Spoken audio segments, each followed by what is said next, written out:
हरे कृष्ण कृष्ण कृष्ण हरे हरे, हरे राम राम राम हरे हरे।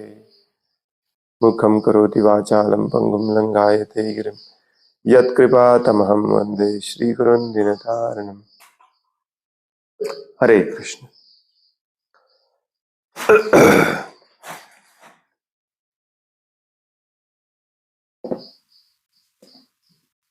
श्रीमद् भागवतम स्कंध तिसरा,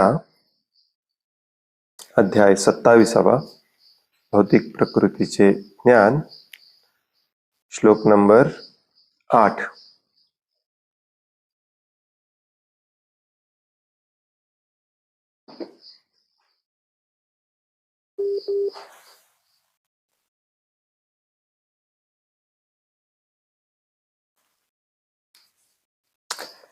यदृच्छया उपलब्धेन संतुष्टः मिता भुक् मुनिः विविक्त शरणः शान्तः मैत्र्यः करुणः आत्मवान्।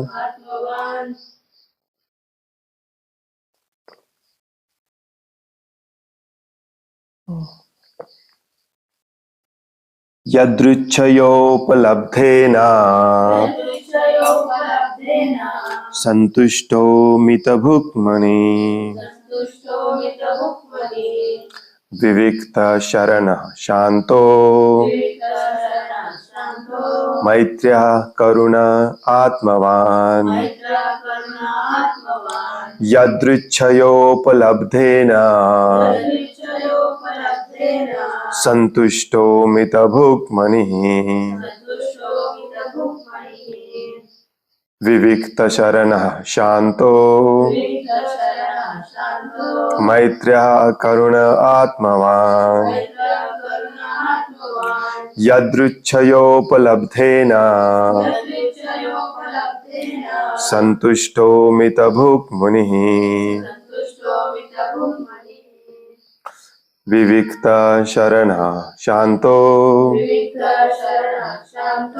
मैत्र्यः करुण आत्मवान्।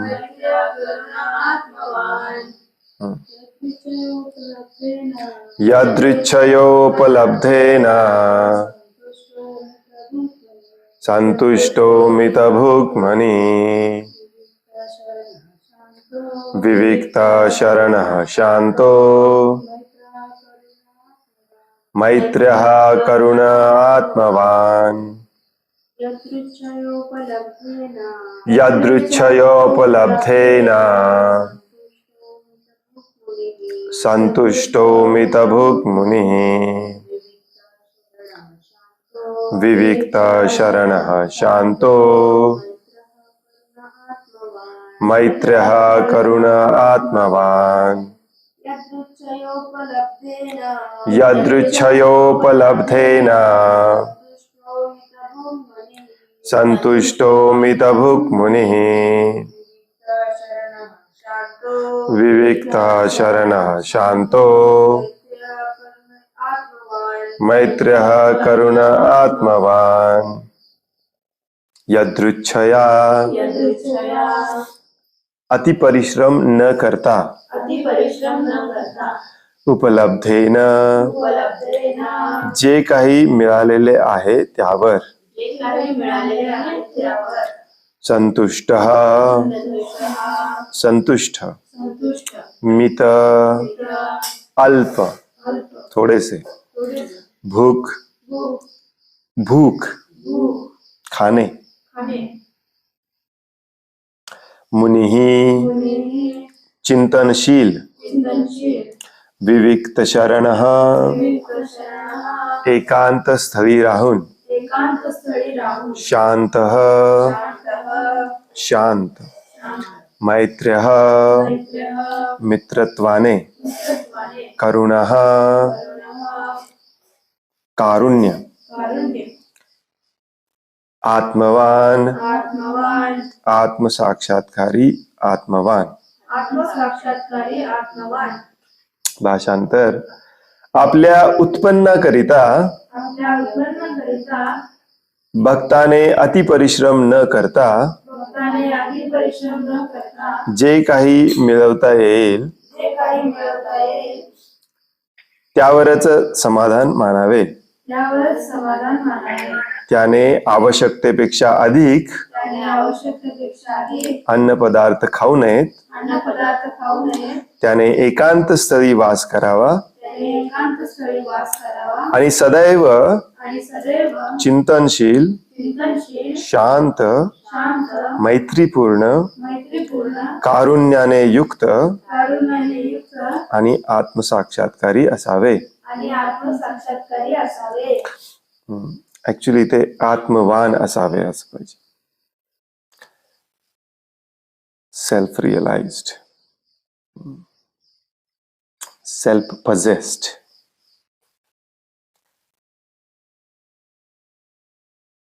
भक्तीमध्ये प्रगती करण्यासाठी काय काय करावं लागतं याची लिस्ट देत आहेत भगवान कपिलदेव. ते आपण परवापासून वाचत आहोत. मयी भावेन, माझ्या भावनेमध्ये युक्त होऊन, सत्तेन, कपटीपणा न करता, मत्कथा श्रवणेन, माझ्या कथेमध्ये आनंद घेत, सर्वभूत समत्वेन, सर्व जीवांप्रती समभाव ठेवून, निर्वैरा प्रसंगतः, कोणाशीही वैर न करता किंवा कोणाशी घनिष्ठ संबंध देखील न ठेवता, ब्रह्मचर्येन, ब्रह्मचर्याचं पालन करून, मौनेन, गंभीर राहून, स्वधर्मेन बलियसा, स्वतःचं कार्य करीत त्याचं फळ भगवंतांना अर्पण करीत. तर त्याच सिरीज मधला हा नेक्स्ट श्लोक आहे.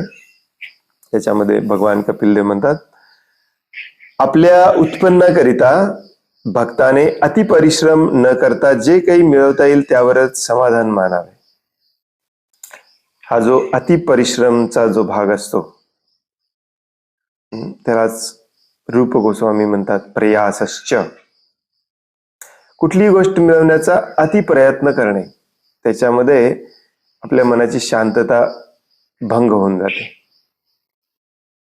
जो मनुष्य आहे त्या गोष्टीमध्ये समाधानी असतो. इनफॅक्ट शेवटचा जो शब्द आहे या श्लोकातला आत्मवान, त्याचा तर अर्थ असतो की त्याला स्वतःच्या शरीराबाहेरच्या एकाही गोष्टीची गरज पडत नाही सुखासाठी. मग आपण दिवसभर रात्रभर जे साठवण्याचा प्रयत्न करतोय ते चुकीचं आहे. भक्ती होऊच शकत नाही, कारण मन विचलित होतं. अतिपरिश्रम न करता जे काही मिळवता येईल त्याच्यावरती समाधान मानावे. त्याने आवश्यकतेपेक्षा अधिक अन्नपदार्थ खाऊ नये. एकांत स्थळी वास करावा. खाण्यावरती खूप भर दिला जातो बरं का, कारण जीभ जो कंट्रोल करू शकतो, जसं कालच्या श्लोकामध्ये पण होतं मौनेन, आणि आजच्या श्लोकामध्ये आहे मितभुग मुनी. जिभेची दोन कामं असतात, खाणे आणि बोलणे, दोन्हीवरती कंट्रोल असलं पाहिजे. एकांत स्थळी वास करावा. बरेच काल का परवा दिवशी पण एक माताजी मला प्रश्न विचारत होते की आता आम्हाला कोणाशी भेटावंसं वाटत नाही, कुठल्या लोकांशी बोलावंसं वाटत नाही, कुठेतरी दूर जाऊन जंगलात राहावंसं वाटतंय, हे नॉर्मल आहे का प्रभूजी? म्हटलं येस, भागवतामध्ये देखील सांगितलंय आणि भगवद्गीतेमध्ये देखील भगवंतांनी एका श्लोकामध्ये सांगितलं, हे नॉर्मल आहे. आणि सदैव कसं असलं पाहिजे? चिंतनशील असलं पाहिजे. जे आपण वाचन श्रवण करतो त्याच्यावरती विचार केला पाहिजे की हे अंमलात कसं आणायचं, आचरणात कसं आणायचं. शांत असलं पाहिजे. जो अति प्रयास करत नाही तो शांत असतो. मैत्रीपूर्ण व्यवहार असला पाहिजे प्रत्येक जीवाशी, जे कालच्या श्लोकात पण सांगितलेलं. कारुण्याने युक्त, प्रत्येक जीवाच्या प्रती प्रेम, दया, करुणा असली पाहिजे.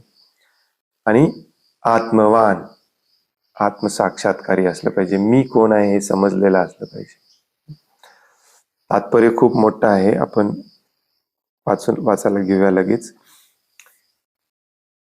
भौतिक देह धारण केलेल्या प्रत्येक मनुष्याने काही कार्य करून अथवा चरितार्थाचे साधन शोधून देहाच्या आवश्यकता पुरवल्या पाहिजेत.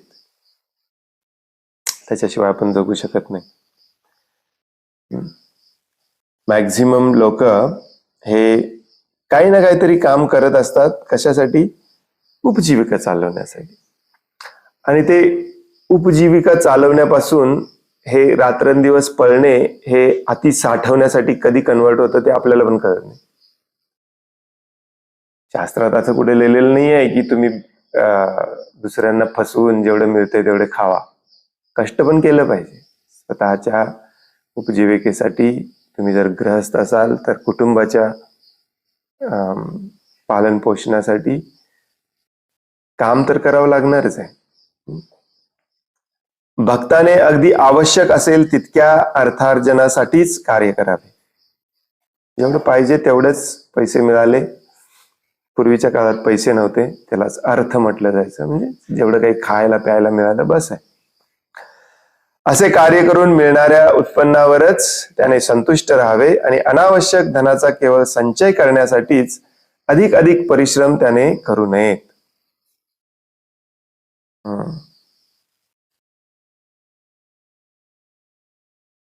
आता याची व्याख्या कोण ठरवणार खरं?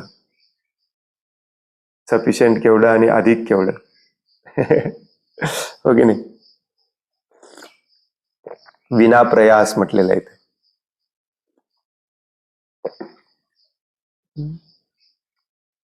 कधी कधी आपण म्हणतो प्रभूजी मी काय प्रयत्न करत नाही, आपोआप येते, त्याला मी काय करणार?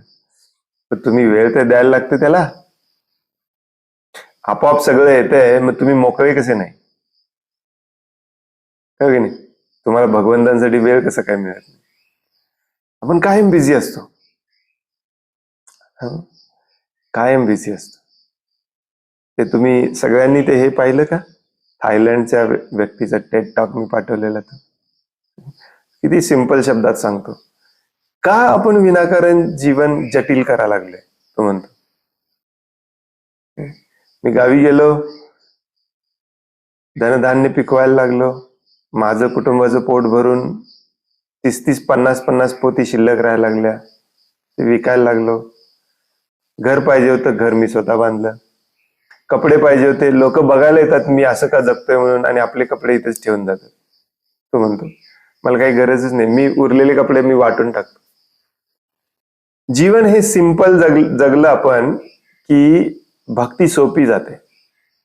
ज्याच्या मनामध्ये धावपळ असते, मग मिळो न मिळो, तो भक्ती मार्गावरती स्थिर राहूच शकत नाही. आणि हे शिकवणे हेच प्रभुपादांचं मेन काम होतं. आता हे असले श्लोक वाचल्यानंतर तुमच्या लक्षात येईल की जो चुकीचा प्रचार चाललेला आहे, अगेन आपण थोडंसं निगेटिव्ह बोलतोय, परंतु हे सांगणं महत्वाचं आहे की आहे ते जॉब करत राहावा, स्टॉक मार्केटमध्ये इन्व्हेस्ट करा, वगैरे वगैरे वगैरे. हे अत्यंत चुकीचं आहे, अत्यंत चुकीचं आहे. 7व्या अध्यायामध्ये ग्रहस्थांसाठी नारद मुनी सांगतात की अगदी आर्थिक स्थिती सुधारण्यासाठी देखील कोणी काम केलं नसलं पाहिजे, फक्त भगवंतांसाठी काम केलं पाहिजे. भागवतम वाचून आपण जर त्या स्टेजला लवकर येत नसेल, पालत्या घड्यावर पाणी टाकल्यासारखं काम. श्रीला शुकदेव गोस्वामी जेव्हा बोलायला लागतात, बोलायला सुरुवात करतात, तुम्हाला आठवतंय का बघा, अख्खा पहिला स्कंद जो आहे ते सूत गोस्वामीच बोलतात मॅक्झिमम वेळेला. शुकदेव गोस्वामी शेवटी बोलायला सुरुवात करतात. जेव्हा परीक्षित महाराज येतात, प्रश्न विचारायला लागतात, परीक्षित महाराजांचे प्रश्न विचारून झाल्यानंतर एक अख्खा अध्याय ऐकून एक प्रश्न. त्यानंतर शुकदेव गोस्वामी जेव्हा बोलायला लागतात तेव्हा पहिल्या 3-4 श्लोकामध्येच म्हणतात की माणसाने कसं राहिलं पाहिजे. खूप छान श्लोक आहे. जर माझ्याकडे भूमी असेल तर मला झोपायला बेड कशाला पाहिजे? शुकदेव गोस्वामी म्हणतात. जर माझ्याकडे माझा हात असेल, आर्म, बाहू असतील, तर त्याला माझ्या डोक्याखाली उशी कशाला पाहिजे?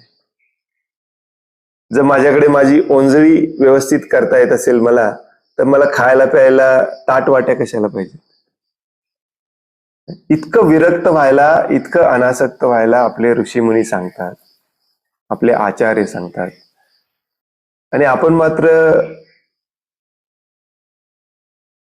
चुकीच्या मार्गदर्शनाखाली अजून साठवायचा प्रयत्न करते, अजून साठवायचा प्रयत्न करते, अजून साठवायचा प्रयत्न करते. इनफॅक्ट सूत गोस्वामी देखील मला वाटते दुसऱ्या का चौथ्या अध्यायामध्येच, पहिल्या स्कंदाच्या अगदी सुरुवातीला म्हणतात, दुसऱ्या अध्यायातच, तिसऱ्या नाही, दुसऱ्या का तिसऱ्या अध्यायात, जिथे ते वर्णाश्रमाची विभागणी ही भगवंतांच्या संतुष्टीसाठी केलेली आहे म्हणून सांगतात.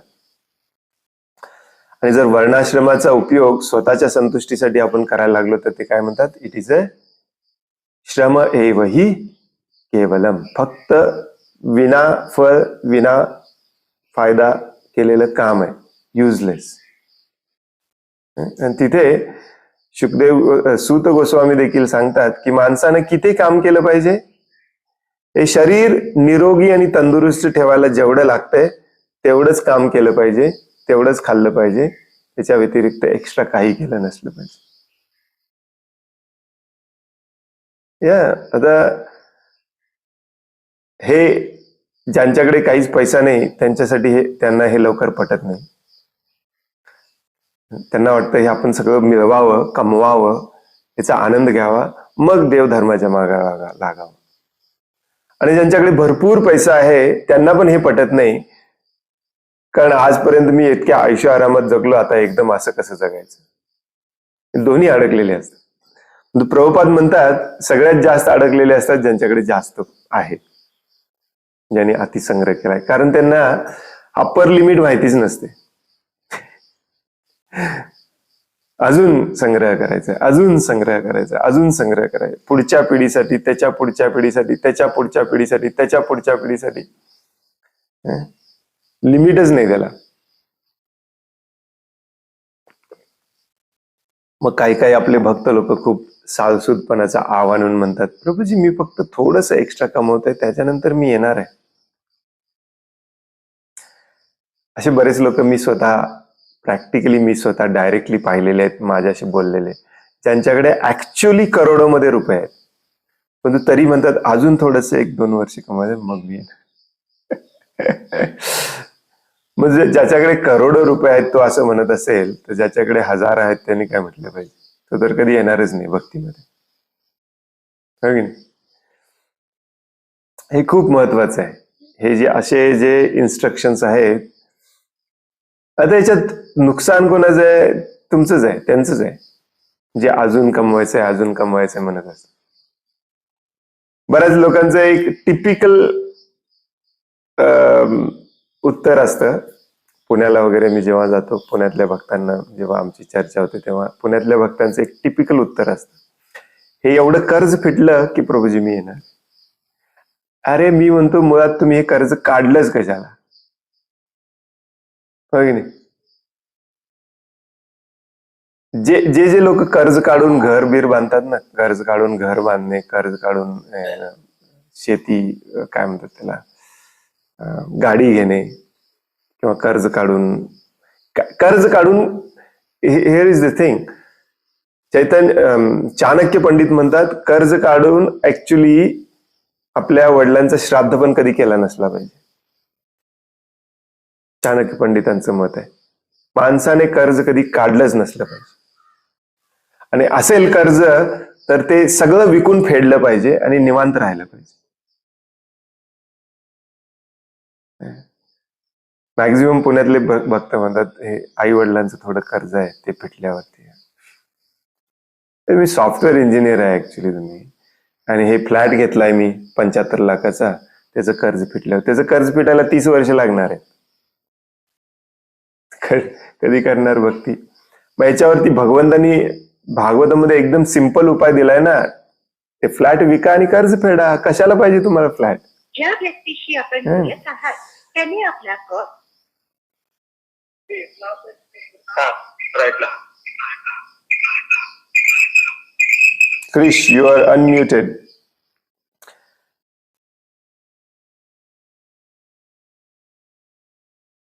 तर हे लक्षात ठेवलं पाहिजे ऍक्च्युली. याच्या सगळ्याचा अर्थ लक्षात घ्या. जीवन हे आर्जवम, सिंपल केलं पाहिजे. जटिल केलं की संपलं काम. काही लोक म्हणतात मी शिकलो, याचा उपयोग करण्यासाठी तरी काम केलं पाहिजे. अरे शिकण्यामध्ये ऑलरेडी तुम्ही वेळ घालवला 20 वर्ष. आता शिकलोय म्हणून तेच काम करायला पाहिजे म्हणून उरलेली जिंदगी पण कशाला वाया घालवतात त्याच्यामध्ये. आनंदाने जगा. तुम्हाला ते सोडावंसं वाटत नाही कारण तुम्हाला वाटतं की त्याच्यामध्ये आनंद आहे. करिअर काय केलं पाहिजे. हे खूप खूप खूप ऍक्च्युली म्हणून मी पुन्हा पुन्हा याच्यावरतीच येतो. सगळ्यात आपला बेसिक प्रॉब्लेम आहे आपली शिक्षण पद्धती. गावातल्या मुलांना फिजिक्स, केमिस्ट्री आणि सायन्स शिकवलं जातं. तो शिकल्या 10-15 वर्ष 10वी झाल्यानंतर तो विचार करायला लागतो याचा जे शिकलंय त्याचा काही उपयोगच नाही आहे गावामध्ये. त्यामुळे त्याला जबरदस्तीने शहरात जावं लागतं. गावातली लाईफ तर सिंपल आहे. इथे काय फिजिक्स आणि काय केमिस्ट्री वापरणं हे आजकाल वापरायचा प्रयत्न करतायत लोक. एनिवे, पॉइंट इज स्वतःला मेंटेन करण्यासाठी जेवढं लागतंय तेवढंच कमवलं पाहिजे. आणि पुढे 7व्या स्कंदात तर तेवढं पण नाही कमवलं तरी चालतंय. भगवंतांवर अवलंबून राहायला कधी शिकणार आपण. भगवंतांवर, भक्तांवर अवलंबून राहायला पाहिजे आपण. बस प्रभूजी मला शिला प्रभुपादांचं काम सांगा, मी आजपासून काही कमवणार नाही. तुम्ही बघा, नाही तर शिला प्रभुपाद बघतील, नाही तर भगवान श्रीकृष्ण बघतील. काय व्हायचं ते होऊ दे. याला म्हणतात भगवंतांना शरण जाणे. याला म्हणतात भगवंतांप्रती पूर्ण समर्पण असणे. आणि याला यात पडायचं नसेल तर आपल्याकडे 1000 कारण आहेत. कारण काही कमी आहेत आपल्याकडे. भरपूर कारण असतात आपल्याकडे. हे कारण आहे, ते कारण आहे. कारण शोधण्यामध्ये आपण एक्सपर्ट आहोत. कारण आपण या जन्मात शोधत नाहीये. अनादि अनंत जन्म झाले आपण कारण शोधत, कारण काढतच इथे खितपत पडलेलं आहे. आपल्याला जायचंच नाहीये भगवंतांना शरण. बद्धावस्थेतील निर्धन मनुष्य भौतिक प्रकृतीवर प्रभुत्व गाजवण्याच्या हेतूने धनार्जन करण्यासाठी सदैव कठोर परिश्रम करीत असल्याचे आढळते. म्हणजे ज्याच्याकडे नाही आहे तो कधी एकदा मिळवता येईल म्हणून कठोर परिश्रम करत असतो. कपिल देव येथे उपदेश देतात की ज्या गोष्टी आपल्याला अनावश्यक परिश्रम न करता आपोआपच मिळणार आहेत त्या प्राप्त करण्यासाठी आपण अतिप्रयास करू नये. याचा अर्थ आता एखादा व्यक्ती असं काढू शकतो की अनावश्यक न प्रयास करता मला iPhone 15 तर मिळणार नाही, त्यामुळे त्याच्यासाठी तर प्रभूजी मला कष्ट करायलाच पाहिजे. तर आपल्याला हे समजावून घ्यायचं आहे की अनावश्यक विनाप्रयास न करता आपल्या जीवनाच्या गरजा पुरल्या की बास. इथे अजून एक जोडलं पाहिजे, आपण अनावश्यक गोष्टी मिळवण्याचाच प्रयत्न करायचं बंद केलं पाहिजे. एक अन्नधान्य सोडलं तर एकही गोष्ट आपल्यासाठी आवश्यक नाही.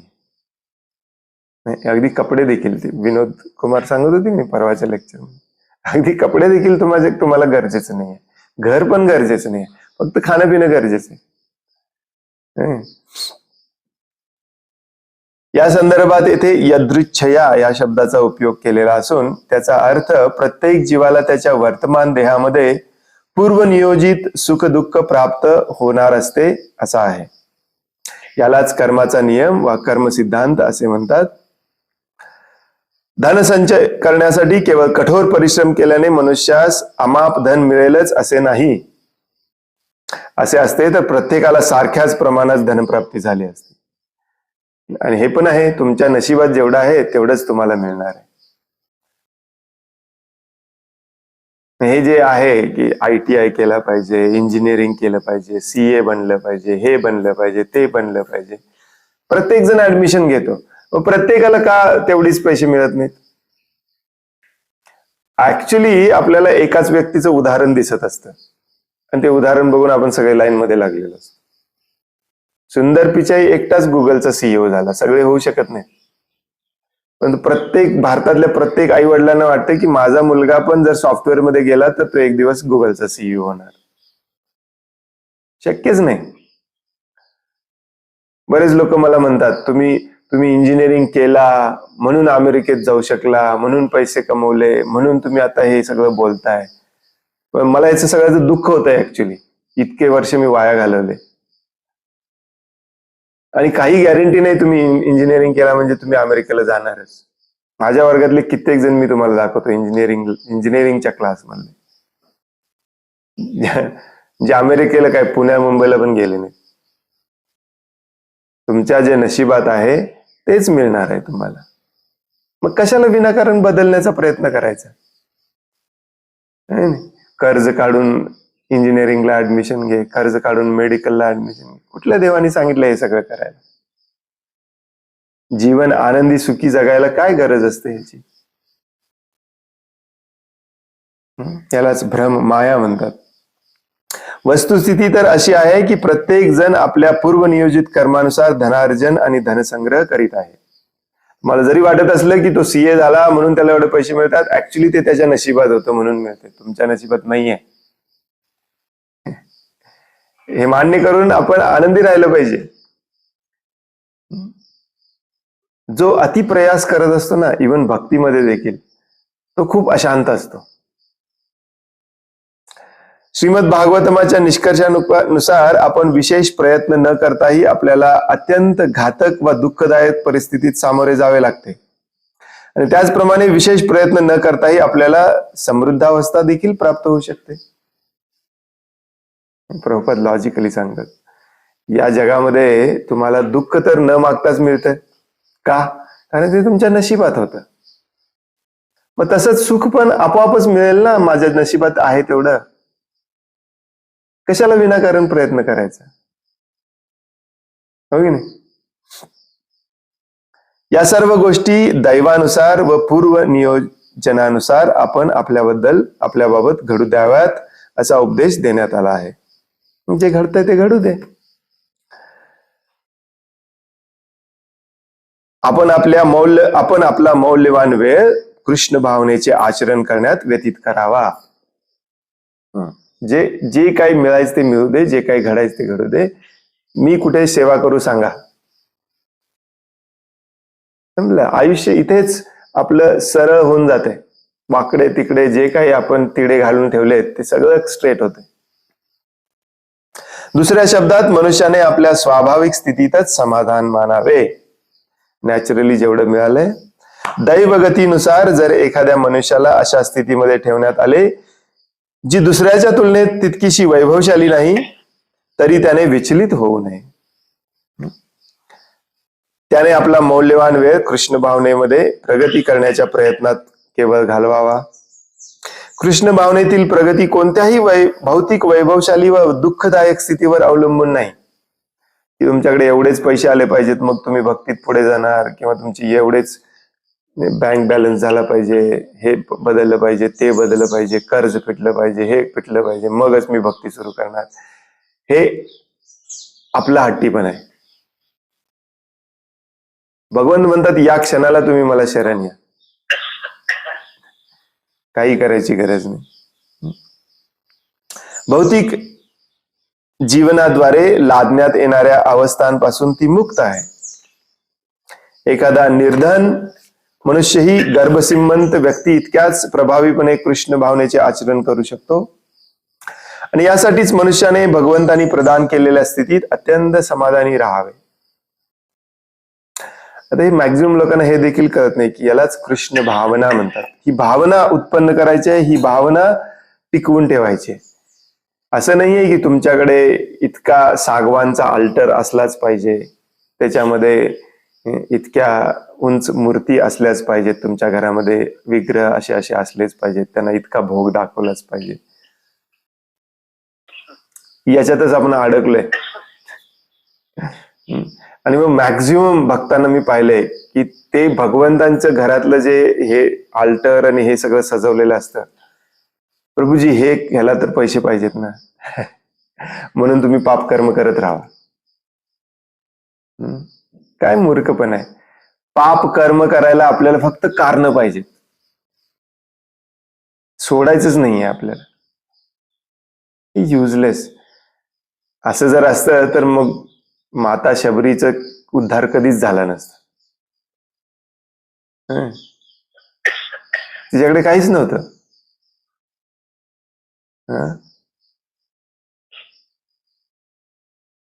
इनफॅक्ट जो गरीब असतो आणि तो सगळं सोडून भगवंतांच्या सेवेमध्ये येतो, त्याच्या इतका आनंदी व्यक्ती कोणीच नसतो. कारण त्याला माहितीच नसतं हे आयुष्य आराम काय असतं. जो श्रीमंत असतो, जे आयुष्य आरामात जगत असतो, त्याला ते लवकर सोडायची इच्छा होत नाही. मॅक्झिमम वेळा बघायचं आपल्या रोजच्या जीवनामध्ये कर्मी लोकांमध्ये देखील तुम्हाला हे अनुभवायला येईल. ज्याच्याकडे जास्त पैसा असतो ना, तो अजून त्याला जास्त अजून पैसे पाहिजे असतात. गरीब बिचारा निवांत असतो जे मिळते तेवढ्यावर. ज्याला बँकेमध्ये महिन्याच्या शेवटी मिनिमम मंथली बॅलन्स म्हणतात की नाही,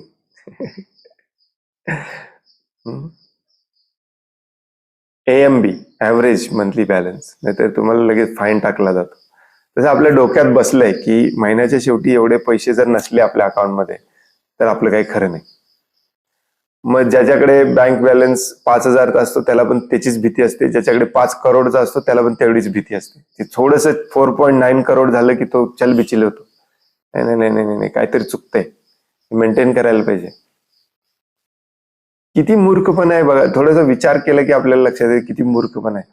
आपल्या मनाची शांती, सगळं सगळं स्वास्थ्य, आरोग्य सगळं आपण हरवून बसलो याच्या मागे.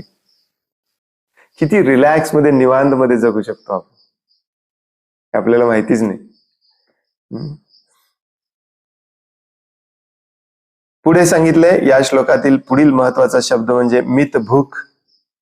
याचा अर्थ मनुष्याने केवळ प्राण रक्षणाकरिता अत्यावश्यक तितकेच अन्न ग्रहण करावे असा आहे. जिभेला संतुष्ट करण्यासाठी त्याने अधाशीपणा करू नये. माझे वडील नेहमी लहानपणी माझ्या डोक्यात फिट्ट झालेले. माझे वडील नेहमी म्हणायचे, काय म्हणायचे, खाण्यासाठी जगायचं नसतं, जगण्यासाठी खायचं असतं. एवढं लक्षात ठेवलं तरी भास होते आपल्याला. आजकालच्या लहान मुलांचे किती चित्र विचित्र फंडे असतात बघा. मला हेच आवडत नाही, मला तेच आवडत नाही, मला हेच नाही, तेच नको. आणि आईवडिलांना पण खूप मज्जा येते. अगदी काय म्हणतात त्याला, गर्वाने, अहंकाराने ते आपल्या मित्रांना सांगत असतात, माझा मुलगा ना दहीला हात देखील लावत नाही. अरे याच्याबद्दल टेन्शन आलं पाहिजे तुम्हाला. याच्यात गर्वाची काय गोष्ट आहे. आमच्या मुलांना ना डाळी अजिबात आवडत नाही. अरे जबरदस्तीने खायला घातलं पाहिजे तुम्ही, शरीरासाठी चांगलं असते. हे असले फालतूचे चोचले पुरवायचे आपण. याच्यासाठी श्रीमंत झालोय का आपण? श्रीमंत लोकांना अजून हे जास्त असं करायचं असतं, माझ्या मुलांना ना हे आवडतं, माझ्या मुलांना ना ते आवडतं. आणि बघा तुम्ही हे, आणि गरिबीतून जे श्रीमंत झालेले असतात ते आई वडील तर आपल्या मुलांना काही कष्ट देत नाही. जे खायचं ते खाऊ दे, जसं झोपायचं झोपू दे, किती वेळ मोबाईलवर घालवायचा घालू दे, कुठे बोंबलत फिरायचं फिरू दे. का? कारण माझ्या लहानपणी मला खूप कष्ट सोसावे लागले, ते मी माझ्या मुलाला कष्ट सोसू देणार नाही. तो गेला कामातनं.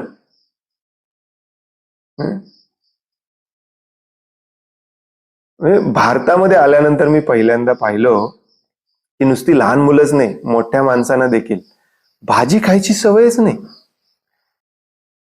चपाती नुसती अशी टच केल्यासारखी भाजीला टच करून चपातीच खातात नुसती.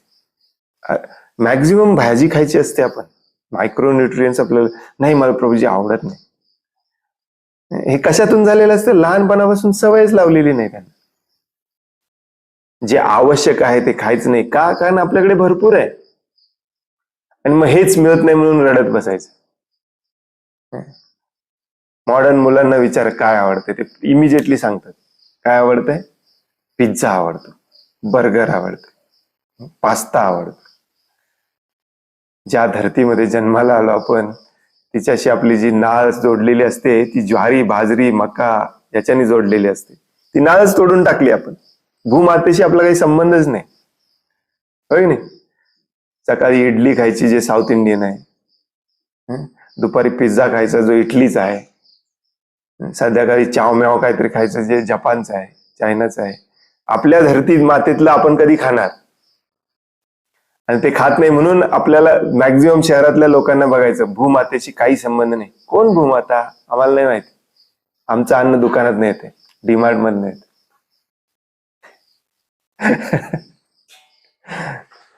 हं?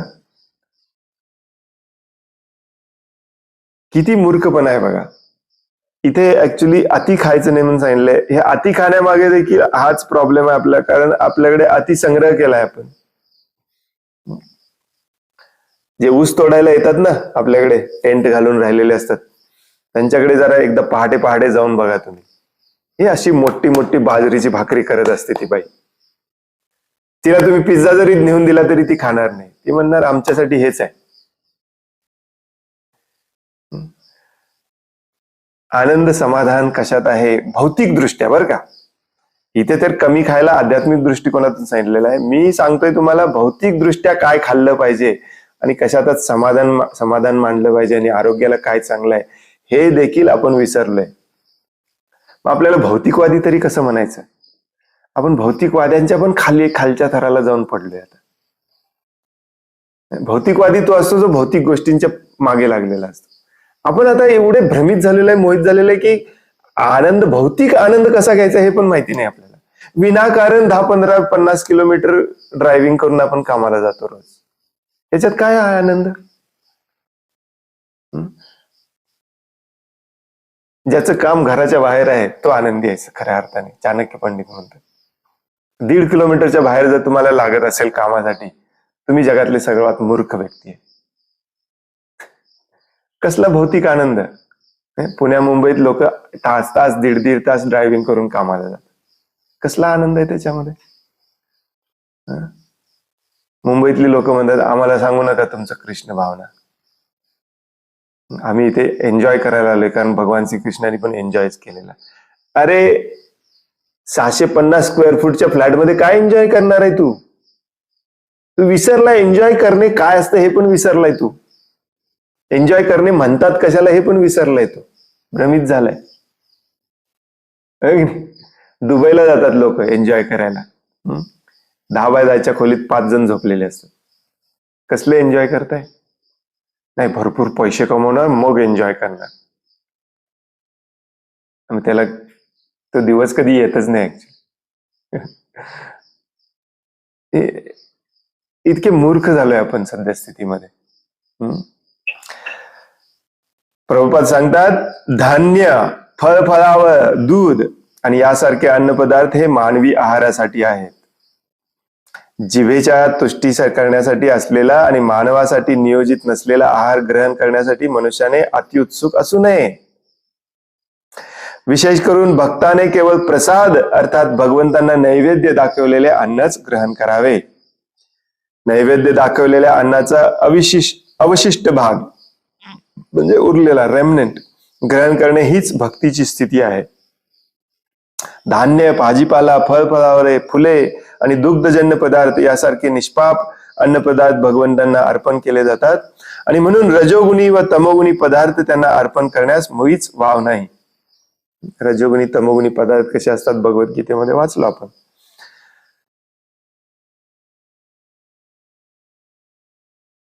मॅक्झिमम लोक मांसाहार का करतात माहितीये तुम्हाला? कारण त्या मांसाहार करण्यातून देखील एक प्रकारची आपल्याला एक गर्व येतो, अहंकार येतो की मी दुसऱ्या प्राण्याला मारून खाऊ शकतो कारण मी श्रेष्ठ आहे. बाकी त्याच्यात काही नसतं, अजिबात टेस्ट नसते त्याला.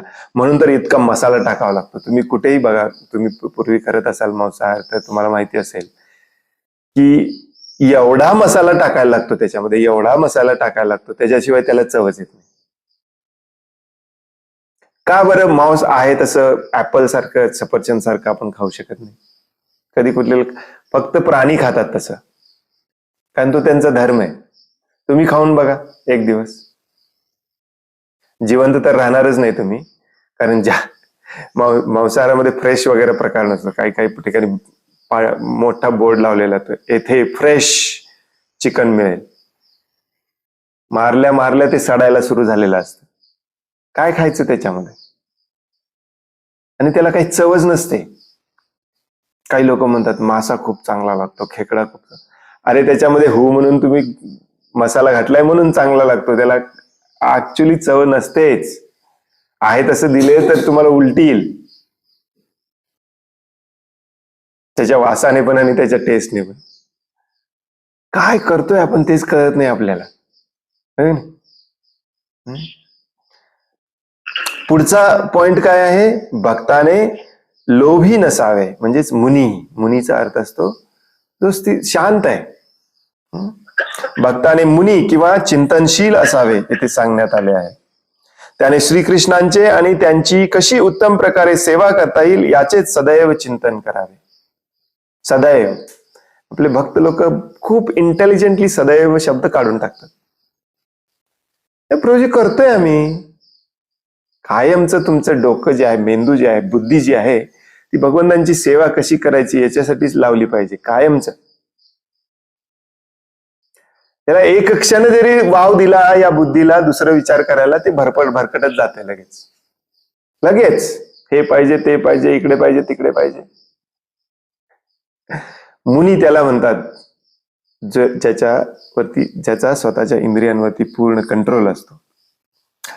हीच त्याची एकमेव चिंता असावी. याला स्पिरिच्युअल शोक म्हणतात, स्पिरिच्युअल चिंता, स्पिरिच्युअल लॅमेंटेशन. भौतिकवादी आपली ऐहिक परिस्थिती कशी सुधारावी याचा ज्याप्रमाणे रात्रंदिवस विचार करीत असतो, त्याप्रमाणे भक्ताचे विचारही आपली कृष्ण भावनेत स्थिती कशी सुधारता येईल यावरच केंद्रित झालेले असावेत. अजून मी भगवंतांची सेवा कशी करू शकतो, जसं भौतिकवादी मग अजून मी पैसे कसे कमवू शकतो, तसं आपण विचार केला पाहिजे अजून मी भगवंतांना शरण कसं जाऊ शकतो, अजून मी भगवंतांची सेवा कशी करू शकतो. यासाठीच त्याने मुनी असले पाहिजे. भक्ताने एकांत स्थळी वास करावा हा या श्लोकातील पुढील उपदेश आहे. सामान्यतः साधारण मनुष्य केवळ पैशामध्येच अथवा जीवनात भौतिक प्रगती करण्यासच उत्सुक असतो. भक्ताला मात्र या गोष्टी पूर्णतः अनावश्यक असतात. जेथे प्रत्येकाला भक्तिमय सेवेमध्येच स्वारस्य आहे अशा निवासस्थानाची निवड भक्ताने करावी. म्हणूनच भक्त एखाद्या पवित्र तीर्थस्थळी जातो, कारण तेथे इतर भक्तांचाही निवास असतो. त्याचबरोबर त्याने साधारण लोकांची जेथे खूप गर्दी असते तेथे राहू नये अशी सूचना अधिकारी पुरुषांनी केलेली आहे. कर्मी लोकांचा संग सोडून दिला पाहिजे. एका निर्जन स्थळी वास करणे अशा प्रकारे अत्यंत महत्वाचे आहे. निर्जन स्थळी म्हणजे जिथे लोकच नाहीत, निर्जन. म्हणून हा प्रयत्न आहे.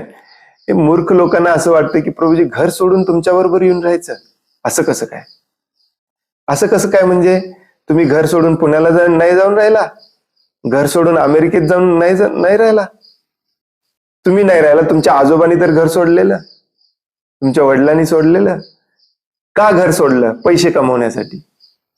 तसेच आता आपल्याला कळालं जीवनाचा उद्देश आहे भगवंतांची भक्तीमध्ये एक्सपर्ट होणे. ते कुठं मिळत असेल तिथं घर सोडून जाऊन राहिलं पाहिजे ना, का नाही राहायचं? कारण तुम्हाला ही खरी भक्ती असते हे कोणी सांगितलंच नाही. जे मूर्ख, विचित्र, अज्ञानी वरिष्ठ भक्तांच्या संघात आहेत ना, ते कधीच सुटत नाहीत शहरी जीवनात. एक वेळ जो भक्तांच्या संघात नाही तो सुटेल, परंतु या अशा अज्ञानी भक्तांच्या संघात जो आहे ना तो कधी सुटणार नाही.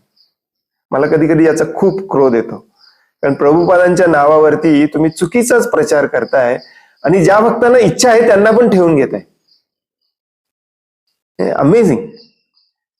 ऍक्च्युली मी जेव्हा अमेरिकेत होतो तेव्हा ज्यांच्या संघामध्ये मी भक्तीत आलो, खूप फेमस महाराज आहेत, त्यांचं नाव घेत नाही मी, संन्यासी गुरु आहेत.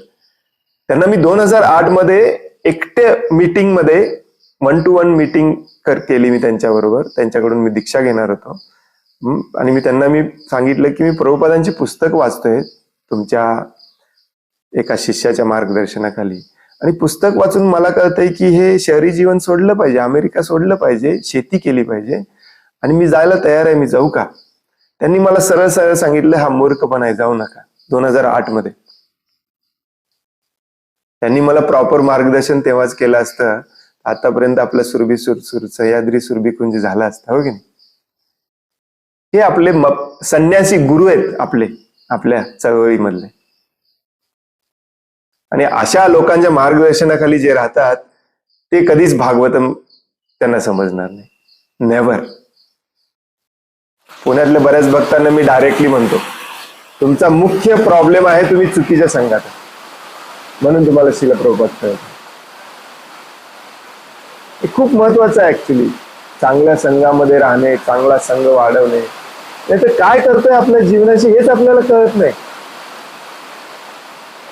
हो की नाही? काही भक्त आहेत मी पुण्यात बघितले, तो अख्खा फ्लोअर विकत घेतात. म्हणजे एका फ्लोअरला 4 फ्लॅट असतात ना, 4ही फ्लोअर विकत घेतात, एवढा पैसा आहे त्यांच्याकडे, आणि त्यातल्या भिंती तोडून अख्खं घर करतात 7व्या मजल्यावर. तर मी राहणार पुण्यातच. काय मूर्खपण आहे. प्रभुपादांनी काय सांगितलंय, आपण काय करतोय?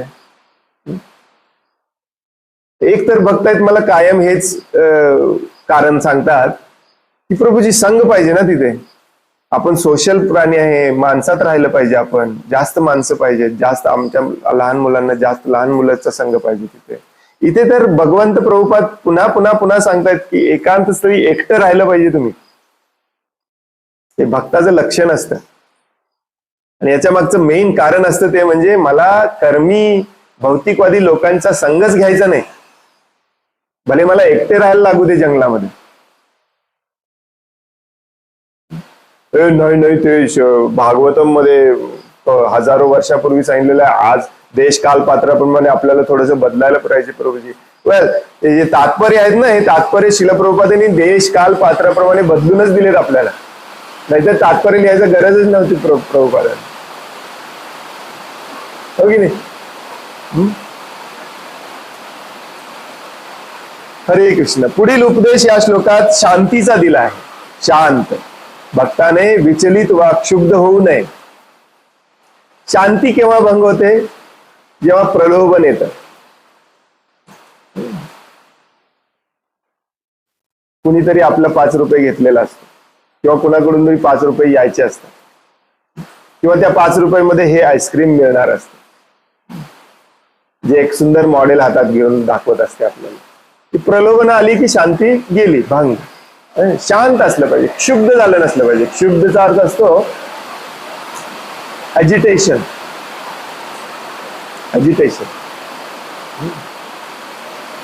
अजिटेशन सगळ्यात जास्त अजिटेशन आपल्याला करायचं, आपल्या करता आपले काम वाचणं.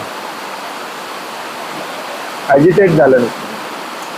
त्याने सहजगत्या येणाऱ्या उत्पन्नातच समाधान मानावे, आरोग्य रक्षणापुरतेच अन्न ग्रहण करावे, एकांत स्थळी वास करावा, अशा प्रकारे शांत चित्ताने जीवन जगावे. कृष्ण भावनेच्या आचरणासाठी मनशांती अत्यंत आवश्यक आहे. थोडस उशीर होईल बरं का आज. यापुढील घटक आहे मैत्र्य किंवा मित्रत्व. भक्ताने सर्वांशीच मित्रत्वाने वागावे, सगळ्यांशी, मग ते कोणीही असो, मैत्रीपूर्वक वागलं पाहिजे. आता हे बऱ्याच लोकांना असं याचा अर्थ असा वाटतो की मैत्रीपूर्वक म्हणजे हरे कृष्ण प्रभूजी, या ना बसा ना प्रभूजी. नाही, त्याची काय गरज आहे ती पण आपल्याला कळाली पाहिजे. मित्राकडे आपण फक्त हाय हॅलो करायला जातो का? जे कोणी आपले शेजारी आहेत, आपल्या ऑफिसमध्ये जे काम करतात, सगळ्यांशी मैत्रीपूर्ण राहिलं पाहिजे आपण. हा, असं तुमच्या वागण्याने तुमचा फायदा घेणारे पण खूप भेटणार तुम्हाला कलियुगामध्ये. सतर्क पण असलं पाहिजे.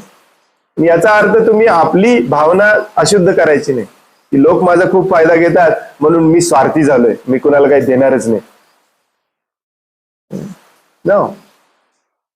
जर दिलं नाही, दान केलं नाही, तर आपण खूप खूप खूप लोभी, स्वार्थी आणि मत्सरी होत जातो. लोकांचा स्वभाव आहे तुमचा फायदा घ्यायचा, तुम्हाला फसवायचं, असू दे ना, परंतु मी सतर्क पण राहणार, कोणाला फसवू देणार नाही आणि मी लोकांना मदत पण करणार, मैत्रीपूर्णच वागणार आणि त्याच्यातच शांतता आहे, समाधान आहे, आनंद आहे, हो की नाही? इतरांशी त्याने नुसते औपचारिक संबंधच ठेवावेत. तो इतरांना असे म्हणू शकतो की हो महोदय, तुम्ही म्हणता ते योग्यच आहे, पण त्यांच्याशी अत्यंत जिव्हाळ्याचे संबंध त्याने ठेवू नये. कर्मी लोकांशी, जसं मागाशी म्हणलं की फसवणारे पण भेटणार, त्यांना म्हणायचं ओके हरे कृष्ण. प्रभूजी खूप मस्त स्कीम आहे माझ्याकडे,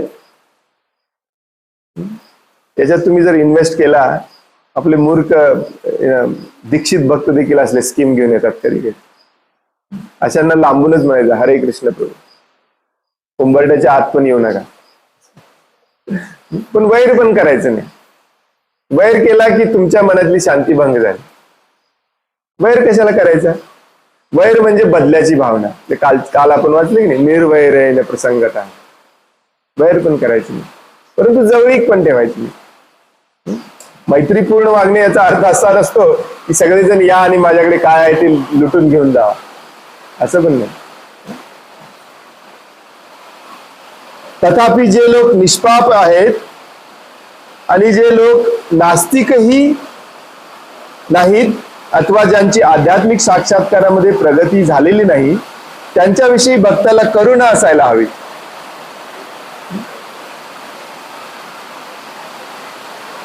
करुणा म्हणजे काय की एखादा व्यक्ती निष्पाप आहे, त्याला भक्ती म्हणजे काय माहितीच नाही, तर त्याला आपण सांगितलं पाहिजे, कारण तो या जगात का अडकलाय, फक्त त्याला अज्ञान आहे म्हणून अडकला. मनाने खूप चांगला आहे, मग त्याला समजावून सांगितलं पाहिजे. आपण भागवतमच्या क्लासला आणलं पाहिजे, भगवद्गीतेच्या क्लासला आणलं पाहिजे. तर त्याच्यावर हे 4 शब्द कानावर पडले मी तो विचार करायला लागतो, या हेच खरं जीवन आहे.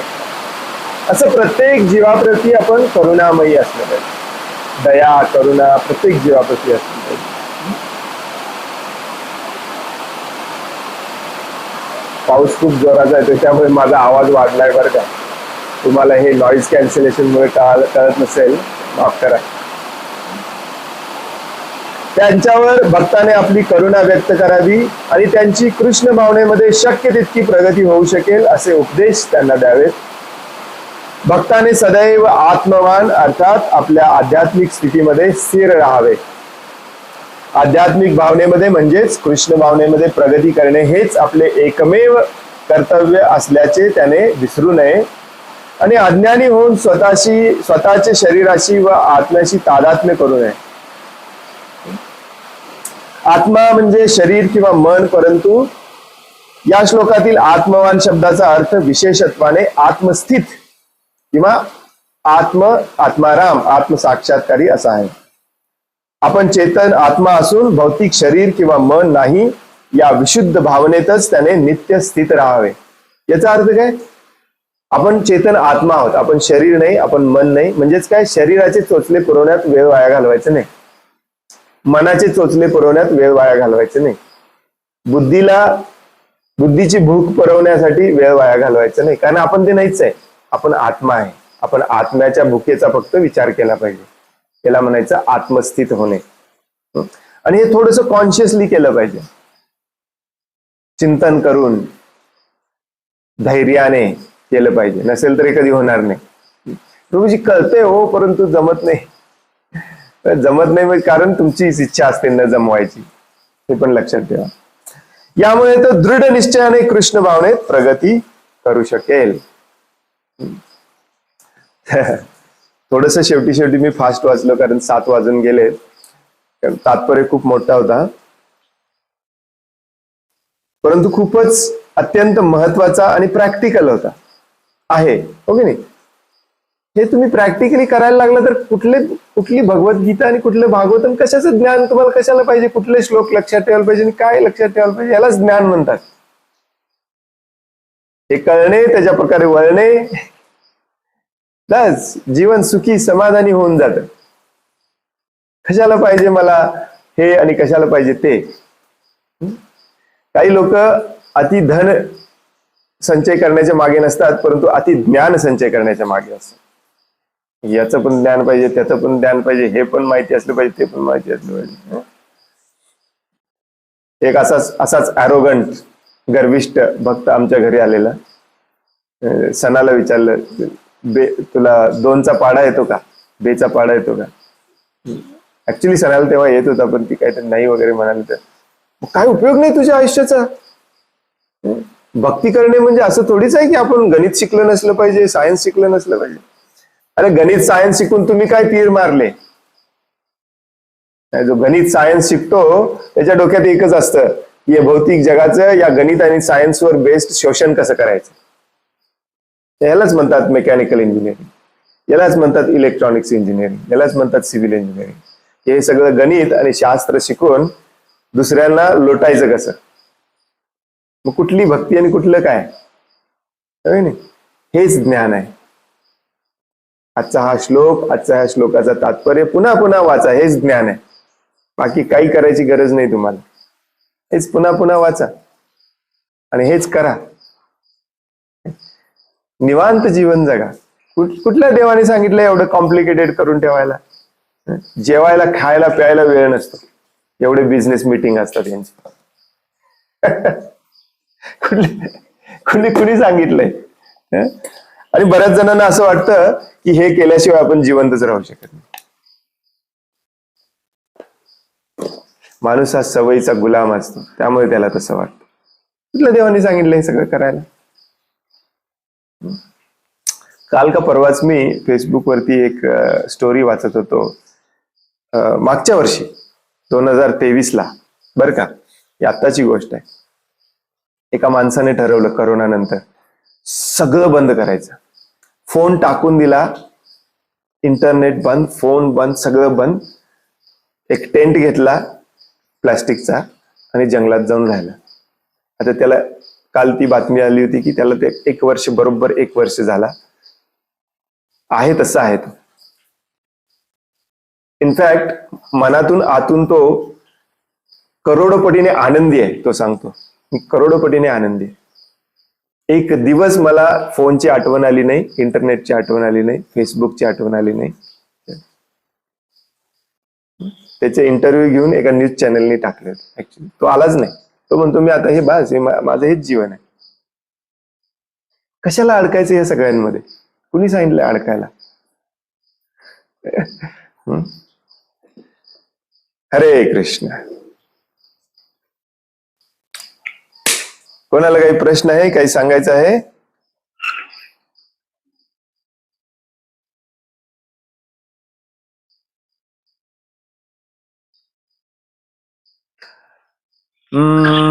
युट्यूब वरती प्रश्न आहे, बॅलन्स कसा करायचा लोकांकडून?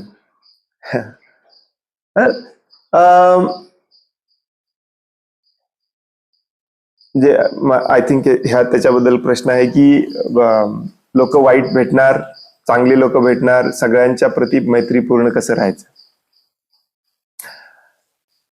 एक लिमिट असते. एका लिमिटच्या वर आपण कोणाला स्वतःचा फायदा पण घेऊ द्यायचा नाही. आता याच्यामध्ये पण एक गोष्ट लक्षात ठेवायची, तुम्ही भगवंतांच्या सेवेत असलं पाहिजे. 100% आपण भगवंतांच्या सेवेत असलं पाहिजे. आणि मग त्याच्यामध्ये कोणी व्यत्यय आणत असेल तर त्या व्यक्तीला बाय बाय करायचं. पण आपण भगवंतांच्या सेवेत नसलो तर स्वतःच्या इंद्रिय तृप्तीसाठी लोकांना असं दूर लोटणे वगैरे हे चुकीचं असतं. मग तुम्ही थोडं सहनशील असलं पाहिजे, कारण भगवंतांनी ते अरेंजमेंट केलेले असते तुमच्या कर्म निर्जरेसाठी. अशा व्यक्ती भेटवून देणे तुम्हाला. सहन करायचं, त्याला पण लिमिट असते सहन करायला. येस. परंतु कधी कधी काय होतं की आपण खूपच असहनशील होतो. सहिष्णुता हा देखील भक्ताचा एक खूप चांगला स्वभाव असतो. सहन करायला पण शिकलं पाहिजे आपण. ज्या गोष्टीचा आपल्याला त्रास होत नाही त्या गोष्टीचा आपण विनाकारण त्रास करून घेत असतो. की ऑफिसमधील या व्यक्तीने मला लंचसाठी बोलवलं नाही. काय फरक पडणार आहे तुमच्या जीवनामध्ये बोलवलं नाही, पण आपण महिनाभर विचार करत बसतो असं का केलं, असं का केलं, असं का केलं. तर हे पण थोडंसं याचा अभ्यास करा तुम्ही, की तुम्ही छोट्या छोट्या गोष्टींनी वैतागता का ही खरोखरच महत्वाची गोष्ट आहे. ऑफिस मधल्या एखाद्या व्यक्तीने तुमची पोझिशन जबरदस्तीने काढून घेतली, यस, त्याला माफ नाही करायचं. एक सिंपल उदाहरण देतोय मी. परंतु त्यांनी मला चॉकलेट दिलं नाही, त्यांनी मला शिव्या दिल्या, त्यांनी मला असं वाईट म्हटलं, हे सगळं सहन करायला शिकायचं आपण, कारण याच्यामध्ये काय अर्थच नसतो. आलं का लक्षात? कोणी एखादा शेजारी तुम्हाला जर शिव्या देत असेल तर आपण हसत हसत खेळत राहायचं त्याच्यासमोर, कारण ते तुम्हाला मिळतच नसतं. हा, त्याने फिजिकली काठी घेऊन तुम्हाला मारायला आला तर मात्र त्याच्यासोबत मैत्रीपूर्वक वागायचं नाही, आपण पण काठी हातात घ्यायची. आपलं काय होतं की आपल्याला आध्यात्मिक ज्ञान नसल्यामुळे आपल्याला माहिती नाहीये की कितपत सहन करायला केलं पाहिजे. कारण आता सध्या सगळं आपण जे करतो ते सगळं आपल्या अहंकारासाठी करत असतो, मी महत्वाचा असतो. मग त्या अहंकाराला एवढीशी गोष्ट पण खपत नाही. आपण म्हणतो चला याच्या बरोबर राहण्यात काही अर्थ नाही. नो, आपली सहनशीलता वाढवली ना तर आपण इतके आनंदी होतो तुम्ही कल्पना करू शकणार नाही. हा, परंतु एका लिमिटच्या बाहेर गेल्यानंतर सहनशील राहायचं नाही, कारण त्याच्याने खूप नुकसान होतं. म्हणून मी पहिल्यांदा याची सुरुवातच केली सांगायला की तुम्ही पूर्णपणे कृष्ण भावनेमध्ये भगवान श्रीकृष्णांच्या सेवेमध्ये असलं पाहिजे. मग त्याच्यामध्ये तुम्ही काहीच सहन करायचं नाही, कारण तो जो व्यक्ती डिस्टर्ब करत असतो तो त्याला कृष्ण भगवंतांच्या सेवेशी काही देणं घेणं नसतं. मग ज्याला भगवंतांच्या सेवेशी काही देणं घेणं नाही त्याचा आपला त्याच्याशी काही देणं घेणं नाही, हे शास्त्र क्लिअर सांगतं आपल्याला. परंतु मॅक्झिमम वेळेला आपण नसतो त्या लेवलला, आणि आपल्या इंद्रिय तृप्तीसाठी आपण द्वेष करत असतो दुसऱ्याचा. आपल्या इंद्रिय तृप्तीसाठी आपण कोणाचा द्वेष करायचा नाही, कारण हे जग बनवलंय त्रास देण्यासाठी आणि त्रास घेण्यासाठी. कोणी येणार तुम्हाला नावं ठेवणार, कोणी येणार तुम्हाला शिव्या देणार, कोणी येणार तुमचे पैसे लुटून जाणार, कोणी येणार तुमच्याशी पॉलिटिक्स करणार, तुमचं प्रमोशन अडवणार. हे भौतिक जीवनातलं चक्र आहे. बस समजा कोणी तुमच्या प्रमोशन मध्ये आडवा आलं तर तुम्हाला खूप क्रोध येतो, त्याच्यापेक्षा सहन करा ना. भगवंतांची इच्छा असेल मला आता एवढे पैसे मिळत तेवढे पण बास आहेत, काय करायचंय, प्रमोशन होऊन नाहीतरी गोव्याला बदली होणार होती. कोण जाणार आहे गोव्याला राहायला, इथून दिल्लीला बदली होणार, कोणाला पाहिजे दिल्लीला बदली, आहे क्लार्क तेवढंच बरं आहे. काही गोष्टी सहन करायला शिकल्या पाहिजेत. सहन केल्याने माणूस आनंदी होतो. सहिष्णुता. लोकांना वाटतं की सहन करायला सांगणे म्हणजे परत अत्याचार सहन करायला पाहिजे. ज्या गोष्टी अत्याचार नसतातच त्याच्याबद्दल आपण विचार करत बसलेला असतो. याने मला असं का म्हणलं, याने मला असं का म्हणलं, याने मला असं. अरे त्याच्या तोंडावर तुमचं नियंत्रण नाही, त्याच्या तोंडाची चावी थोडीच तुमच्या हातात आहे. मग त्याला म्हणू दे ना, काय म्हणायचं ते म्हणू दे. तुम्ही विचार करा ते बंद करणे हे तर तुमच्या हातात आहे, त्याची चावी तुमच्याकडे. आपण विचार करणे बंद करायचं. हा, फिजिकली किंवा एका लेवलच्या पुढे जाऊन कोणी मला त्रास देतोय का त्याला नाही सोडायचं. प्रभुपाद नेहमी उदाहरण देतात की सापाला आणि विंचूला सोडायचं नाही, हे शास्त्रात पण सांगितलंय. सापाला आणि विंचूला जागेवर मारणे त्याच्यात पाप नसतं, हे शास्त्रात पण सांगितलं. का? कारण ते खूप घातक आहे आपल्यासाठी. तसंच माणसं पण काही सापासारखी असतात, फुसफुस करत असतात. त्यांच्याकडे इग्नोर करायचं. जेव्हा अगदी जवळ येऊन फुस करतात तेव्हा एक मारायचं, टपली मारायची, बाय बाय म्हणायची. हे आपल्यालाच समजतं. परंतु एक महत्वाचं लक्षात ठेवायचं की हे माझ्या इंद्रिय तृप्तीसाठी करतोय का भगवंतांच्या सेवेसाठी करतोय. जर स्वतःच्या इंद्रिय तृप्तीसाठी असतं तर हनुमानांनी रावणाचे सगळे अपमान सहन केले. तो जेव्हा बसलेला रावणाच्या सभागृहामध्ये, रावण कंटिन्युअसली अपमान करत होता, सगळं सहन केलं त्यांनी. ज्यावेळी प्रभू रामचंद्रांचा अपमान सुरू केला तेव्हा मात्र हनुमानजी म्हणाले हे काही सहन करण्यासारखं नाही आहे, तुला अद्दल घडवलीच पाहिजे. हे असं बॅलन्स ठेवलं पाहिजे आपण. त्यामुळे इंद्रिय तृप्तीतून पहिल्यांदा आपण बाहेर पडलं पाहिजे.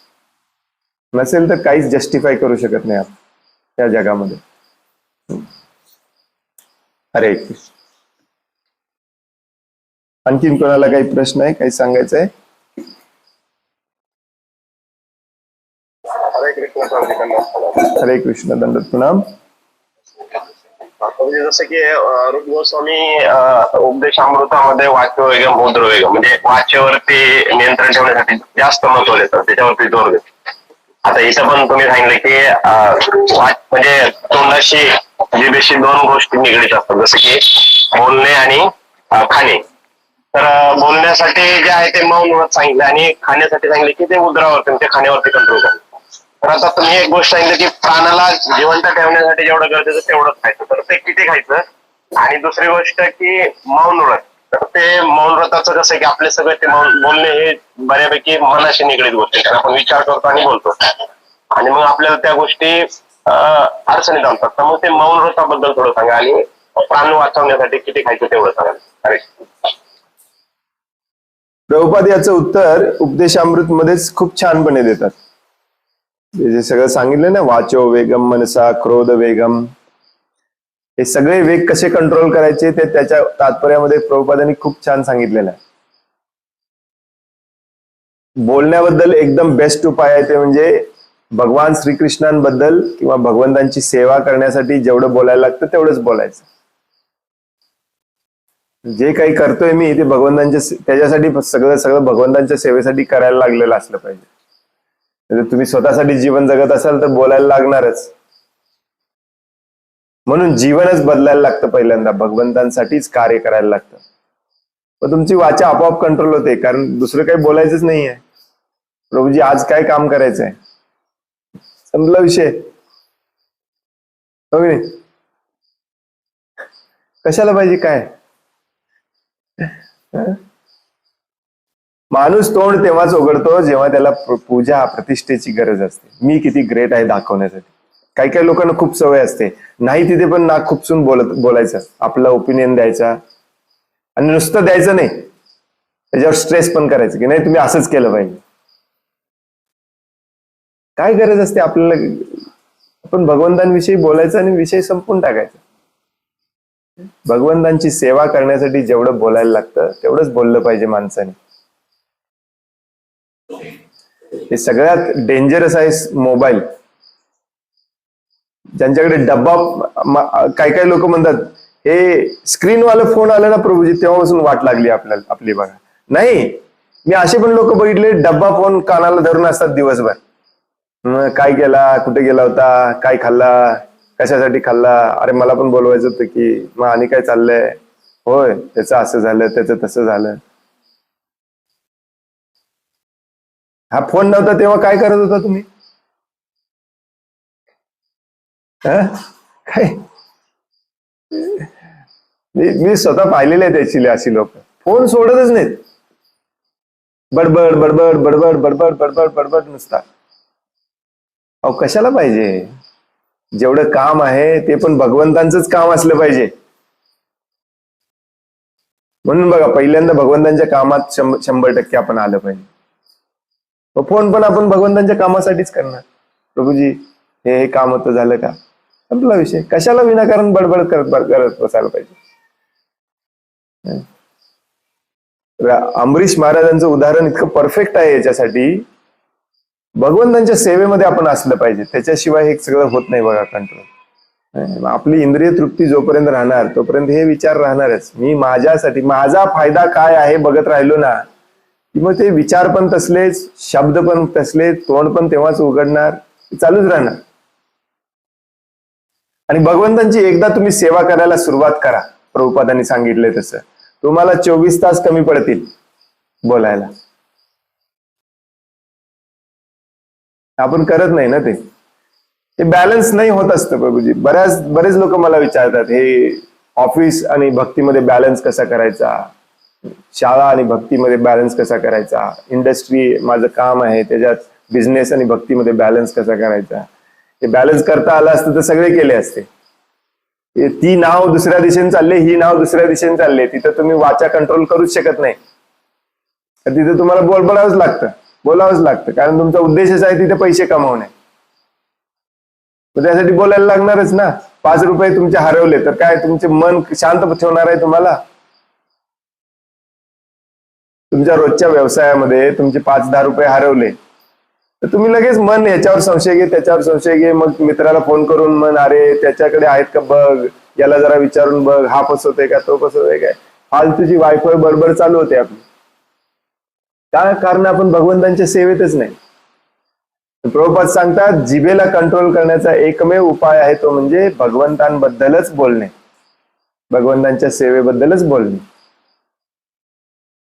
मग तुम्हाला कुणी एक्स्ट्रा एफर्ट करायलाच लागत नाही. म्हणून कालच्या श्लोकामध्ये जसं सांगितलं हे निर्विशेषवादी निराकारवादी ज्याला मौन म्हणतात डिक्लेअर करतात आजपासून मी 1 महिना मौन व्रत धारण करणार आहे. युजलेस असतं ते कृत्रिमरित्या असं कंट्रोल करणे, कम्प्लिटली युजलेस असतं. असे बरेच मी स्वामी महाराज साधू संत बघितलेत ज्यांच्या शेजारी पाटी आणि पेन्सिल ठेवलेली असते, त्याच्यावर लिहून दाखवतात. जिभेने सांगा ना, ते लिहिलं काय आणि जिभेने सांगितलं काय एकच आहे. शेवटी मन तर विचारात दुसऱ्याच आहे. मनाला भगवंतांच्या सेवेमध्ये लावलं पाहिजे, शरीराला भगवंतांच्या सेवेमध्ये लावलं पाहिजे. मग सगळी इंद्रिय आपोआप भगवंतांबद्दलच बोलतात, भगवंतांबद्दलच कार्य करतात. तुम्हाला एक्सटर्नली एक्स्ट्रा एफर्ट घेऊन काहीच करावं लागत नाही. आणि म्हणून भगवंत 3ऱ्या अध्यायामध्ये भगवद्गीतेच्या म्हणतात की कृत्रिमरित्या असं कंट्रोल करून तू काय मिळवणार आहेस? काही मिळवणार नाही. भगवंतांच्या सेवेमध्ये आलं पाहिजे. हे बॅलन्स होऊच शकत नाही. माझ्याकडून तरी हे बॅलन्स कसं करायचं याचं उत्तर तुम्ही कधीच अपेक्षा करू नका. बाकीचे भक्त सांगतील तुम्हाला, ते युट्यूबवरती भरपूर लेक्चर मिळतील तुम्हाला तराजूचा फोटो वगैरे काढून वर्क लाईफ भक्ती लाईफ बॅलन्स कशी करायची. हे युजलेस बोगस प्रचार आहे. हा बॅलन्स कधीच होत नसतो, इम्पॉसिबल आहे. बॅलन्स नाही करायचं आपल्याला. आपल्याला भगवंतांची सेवा करायची आणि भगवंतांबद्दलच बोलायचे. तसंच खाण्याबद्दल पण प्रभुपादांनी सिंपल नियम सांगितला, भगवंतांना जे भोग अर्पण केलेलं आहे तेच खायचं बस. आता खाण्याबद्दल भगवद्गीतेमध्ये स्वतः भगवान सांगतात एका श्लोकामध्ये, अति खाल्लं नसलं पाहिजे, अति झोपलं नसलं पाहिजे. आता अतिचा अर्थ काय असतो? कधीही खाली जमिनीवर बसून खावं माणसाने, तो अति खाऊच शकत नाही. ही अति खाणे देखील मनाचीच अवस्था असते, जिभेची नसते. अति का खातो तो? कारण त्याचं मन भरलेलं नसते. 2 गुलाबजामुन मध्ये मन भरत नाही, 10 पाहिजे, 50 पाहिजे. इंद्रिय तृप्तीची इच्छा बंद केली की माणूस मला भगवंतांच्या सेवेसाठी खायचंय. आज काय तूर डाळ आहे ठीक आहे, उद्या काय मूग डाळ आहे ठीक आहे. आपण आपले जिभेचे चोचले पुरवण्यासाठी खात नाहीये. काय 4 दिवस झालं फक्त तुरीची डाळ बनवताय, काय कळते की नाही तुम्हाला? काय फरक पडतो? घरात आहेच तूर डाळ तर तूर डाळच खाल्लं पाहिजे. बायको म्हणते मी आणूनच दिलं नाही, मी काय करणार? मग हा कुत्र्या मांजरासारखं परत लागतो कमवायला. अरे घरात फक्त तूर डाळच आहे, अजून काहीतरी आणलं पाहिजे. कशाला पाहिजे? जे आहे ते खावा ना. ही मनाची अवस्था असते ऍक्च्युली. कालच मी कुठेतरी ऐकत होतो आणि हे जे मॉडर्न सायन्स आहे ना, याच्यात मध्ये सांगितलं जातं हे खावा ते खावा, याच्याने हे प्रोटीन मिळतं, याच्याने. मन जर तुमचं स्ट्रॉंग असेल ना, कशाची गरज नसते. एक माणूस काल का परवाच मी वाचत होतो, फक्त नारळाचं पाणी पिऊन 1 वर्ष जगला. फक्त नारळाचं पाणी पिऊन.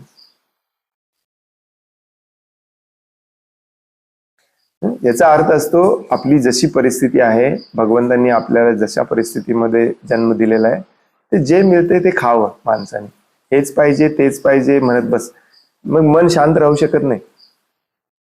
आणि अति खाऊ नये. अति खाल्ले की पोटाचे विकार, रोग सुरू होतात, सगळं सुरू होतं.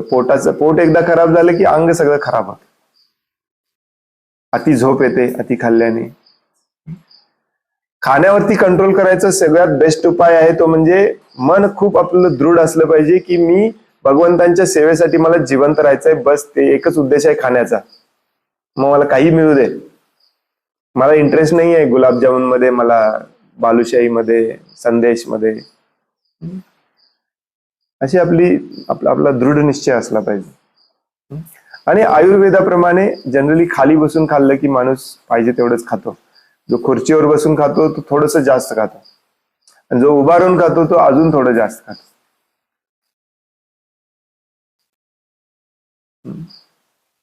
परंतु इथे कुठल्या दृष्टिकोनातून सांगितलेलं आहे की आपली विनाकारण आसक्ती नसली पाहिजे की मला दही पाहिजेच, त्याच्याशिवाय मी जेवणार नाही. ही फालतूगिरी आहे. हे आपण पण करतोय आणि आपल्या मुलांना पण शिकवतोय. हे बंद केलं पाहिजे. जे असेल ते प्रेमाने जे मिळाले ते खाल्लं पाहिजे. हो की नाही? तुमच्याकडे आज पैसा आहे म्हणून तसं तुम्ही बोलताय, उद्या नसल्यावर काय करणार आहे? भौतिक दृष्ट्या पण हे चांगलं आहे. म्हणून शास्त्रामध्ये बऱ्याचदा सांगितलं जातं ज्याचं जीभ कंट्रोल मध्ये आहे तो भक्तीत प्रगती करतो. सेवन मुखेही जिव्हादव. प्रॅक्टिकली आपण करायला सुरुवात केली पाहिजे. हरे कृष्ण. आणखीन कोणाला काही प्रश्न आहे, काही सांगायचं आहे? खूप खूप धन्यवाद. वांछा कल्पतरुभयश्च कृपा सिंधुभ्य एव च पतितानां पावनेभ्यो वैष्णवेभ्यो नमो नमः. अनंत कोटि वैष्णव वृंद की जय. वैष्णव ठाकुर शिल प्रभुपाद की जय. ग्रंथराज श्रीमद् भागवतम की जय. हरे कृष्ण. दंडवत प्रणाम. हरे कृष्ण प्रभु, दंडवत प्रणाम.